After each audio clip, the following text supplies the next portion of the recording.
بدر حنین عین اللہ نور اللہ لسان اللہ سر اللہ باب اللہ عبد اللہ اسد اللہ الغالب علی ابن ابی طالب سے آپ حضرات جشن سماعت فرما رہے ہیں۔ میں جانتا ہوں آپ کی سماعتیں بہت بیدار ہیں اور پچھلے برس بھی یہیں اشرف پڑا تھا۔ میں جانتا ہوں آپ کا مزاج کیا ہے، مگر وقت بہت ہو چکا ہے۔ مجھے پوری غدیر پڑھنی تھی مگر وقت نہیں ہے۔ میں آپ کو 2-4 جملے سناتا ہوں۔ میں نے یہیں 4 محرم کو عرض کیا تھا کہ کچھ سناٹے ایسے ہیں، کچھ خاموشیاں ایسی ہیں جو صرف علی نے توڑی ہیں۔ بس جشن شروع ہو گیا، مجھے 5-7 منٹ تقریر کرنی ہے۔ کچھ سناٹے ایسے ہیں، کچھ خاموشیاں ایسی ہیں جو صرف علی نے توڑی ہیں۔ اور دیکھیے، یقین جانیے، ذکر علی میں بولنے سے کچھ نہیں ہوتا، انسان کا قبیلہ پہچانا جاتا ہے۔ میں بزرگوں سے معذرت چاہتا ہوں، میں آپ جوانوں سے مخاطب ہوں کہ ذکر علی میں سر ہلانے سے بھی کچھ نہیں ہوتا، ہاتھ اٹھانے سے ہوتا ہے، کیونکہ رسول نے غدیر میں سر نہیں ہلوائے تھے بلکہ ہاتھوں کو بلند کروایا تھا۔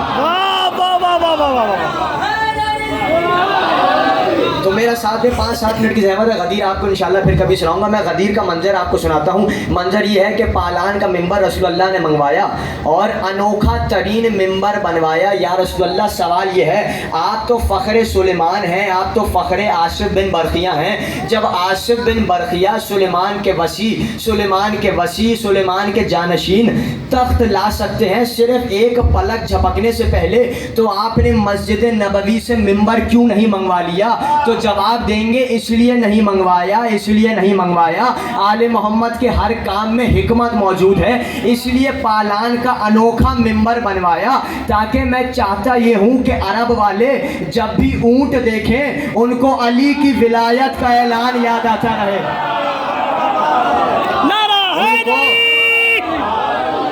علی کی ولایت کا اعلان یاد آتا رہے۔ میرے ذہن میں جو آ رہا ہے میں پڑھتا جا رہا ہوں۔ یقین جانیے، مجھے پوری غدیر پڑھنی تھی مگر وقت نہیں ہے۔ رسول معراج پہ گئے، پہنچے، جبریل سے پوچھا، یہ بتاؤ یہ سرخ یاقوت کا محل کس کا ہے؟ جبریل گئے ملائکہ کے پاس، 2 فرشتے پہرا دے رہے ہیں، باقی سب سجدے میں گرے ہوئے ہیں۔ علی کی شان آپ کے حوالے آخری 2-4 جملے کہا، یہ 2 فرشتے پہرا دے رہے ہیں اور باقی فرشتے جو ہیں وہ سجدے میں گرے ہوئے ہیں۔ جبریل نے کہا، فرشتوں یہ بتاؤ یہ محل کس کا ہے؟ کہا کس کا ہو سکتا ہے؟ بنی ہاشم کے ایک جوان کا محل ہے۔ تھوڑا سا میرے ساتھ میں، بنی ہاشم کے ایک جوان کا محل ہے۔ دوسرے آسمان پہ گئے، سونے کا محل، وہی 2 فرشتے پہرا دے رہے ہیں، باقی فرشتے سجدوں میں پڑے ہوئے ہیں۔ کہا جبریل پوچھو یہ محل کس کا ہے؟ کہا بنی ہاشم کے ایک جوان کا۔ تیسرے آسمان پہ کہا بنی ہاشم کے ایک جوان کا۔ چوتھے آسمان پہ گئے، کہا بنی ہاشم کے ایک جوان کا۔ 5ویں آسمان پہ گئے، کہا بنی ہاشم کے ایک جوان کا۔ 6ٹھے آسمان پہ گئے، کہا بنی ہاشم کے ایک جوان کا۔ 7ویں آسمان پہ گئے، کہا بنی ہاشم کے ایک جوان کا۔ کہا جبریل سے، رسول نے، جبریل ذرا ان سے پوچھو تو یہ بنی ہاشم کا جوان ہے کون؟ ایک بار جبریل گئے اور جا کر کہا ملائکہ سے، یہ بتاؤ یہ بنی ہاشم کا جوان کون ہے؟ میں ذمہ داری سے عرض کر رہا ہوں۔ کہا جبریل، سید الملائکہ ہو کے ہم سے یہ سوال کرتے ہو، بنی ہاشم کا وہ فتح کون ہو سکتا ہے سوا لا فتح الا علی لا سیف الا ذوالفقار؟ نہیں، جملہ میں آپ کہنے جا رہا ہوں۔ ایک بار کہا یہ بتاؤ 2 فرشتے تو پہرا دے رہے ہیں، یہ باقی فرشتے سجدے میں کیوں پڑے ہوئے ہیں؟ ایک بار کہا جبریل، سید الملائکہ ہو کے ہم سے یہ سوال کرتے ہو کیونکہ اس قصر کا مالک علی ہے، اور علی جس گھر کا مالک ہو جائے وہ جگہ مسجود ہو جاتی ہے، چاہے خانہ کعبہ ہو یا عرش پہ اللہ کا گھر ہو۔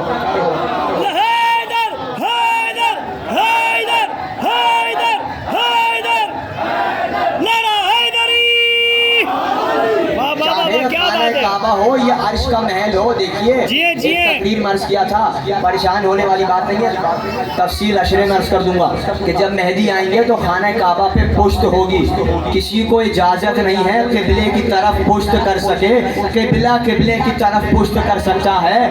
وجہ اس کی یہ ہے، 14 ستارے صفیہ موجود ہے، میں ذمہ داری سے عرض کر رہا ہوں، مہدی خانہ کعبہ پہ پیڑ لگائے ہاتھ باندھ کے ایسے کھڑے ہوں گے جیسے کوئی بیٹا اپنے باپ کی جاگیر پہ کھڑا ہوتا ہے، جیسے کوئی بیٹا اپنے باپ کی جاگیر پہ کھڑا ہوتا ہے۔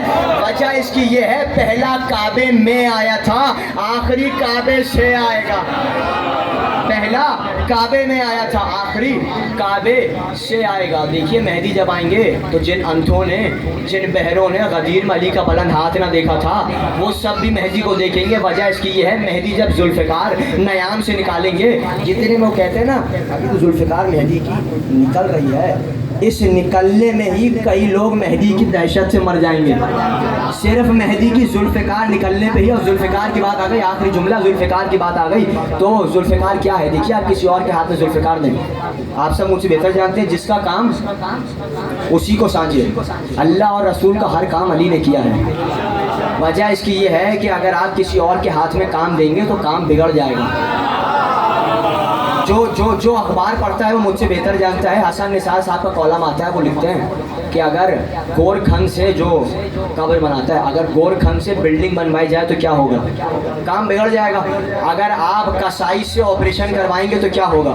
کام بگڑ جائے گا. تبھی اللہ کا ہر کام علی نے کیا ہے, اسی لیے علی کے ہاتھ میں ذوالفقار ہے. اگر آپ کسی اور کے ہاتھ میں ذوالفقار دیں گے تو وہ یوں چلا سکتا ہے, یوں چلائے گا, کسی بھی انداز سے چلائے گا. علی کا ایک مخصوص انداز ہے, برابر کے دو ٹکڑے کرتے ہیں. اگر اس کو تولا جائے تو یہ بھی برابر ہو, اس کو تولا جائے تو یہ بھی برابر ہو. خندق کا دولہ جا رہا تھا, ذوالفقار علی کے ہاتھ میں تھی. رسول نے کہا آج یوم خندق علی کی ایک ضرب ثقلین کی عبادت سے افضل ہے. مجھے پوچھنا اتنا ہے یا رسول اللہ, یعنی آپ نے کہا علی کا اوپر سے نیچے آتا ہوا ہاتھ, تھوڑا سا میرے ساتھ دیں, اوپر سے نیچے آتا ہوا ہاتھ ثقلین کی عبادت سے افضل ہے. غدیر ہے نا, آج آپ کو دو کام کرنے ہیں, دو وجہ سے آپ کو منافق کو جلانا ہے.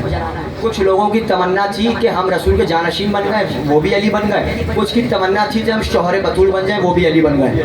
علی کے علاوہ کوئی اور کچھ نہ بن سکا. تو آپ کو دو کام ایک ساتھ کرنے ہیں. علی تلوار چلاتے ہیں اوپر سے نیچے کی جانب, یعنی علی کا ہاتھ اوپر سے نیچے کی جانب آ رہا ہے, اوپر سے نیچے کی جانب. آپ شاید تھک گئے ہیں, اوپر سے نیچے کی جانب آ رہا ہے. آج غدیر ہے, اوپر سے نیچے کی جانب آ رہا ہے. اور رسول کہہ رہے ہیں آج یوم خندق علی کی یہ والی ضرب ثقلین کی عبادت سے افضل ہے. یا رسول اللہ مجھے پوچھنا اتنا ہے, آپ نے کہا آج علی کا اوپر سے نیچے آتا ہوا ہاتھ ثقلین کی عبادت سے افضل ہے, یعنی علی کا اوپر سے نیچے کی جانب آ رہا ہے ہاتھ. اور رسول نے کہا آج یوم خندق علی کا اوپر سے نیچے آتا ہوا ہاتھ ثقلین کی عبادت سے افضل ہے. پوری تقریر ایک طرف, یہ جملہ ایک طرف, خدا را جملے کو ضائع نہ کیجیے گا. یعنی رسول نے کہا علی کا اوپر سے نیچے آتا ہوا ہاتھ ثقلین کی عبادت سے افضل ہے. جملہ آپ کے حوالے. یا رسول اللہ آپ نے کہا آج یوم خندق علی کا اوپر سے نیچے آتا ہوا ہاتھ